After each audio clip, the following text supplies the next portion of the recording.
Here is how you can edit your Hollow Knight save file on PC. First, you need to locate the save file by going to this PC, then Users, then your username, and then App Data, and make sure that Show Hidden Files is enabled.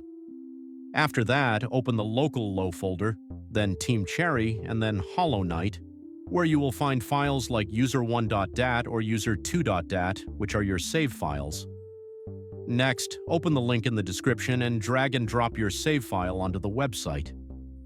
Once it is uploaded, press Ctrl+F and search for values such as Geo, Health, or Damage, then change them to whatever you want.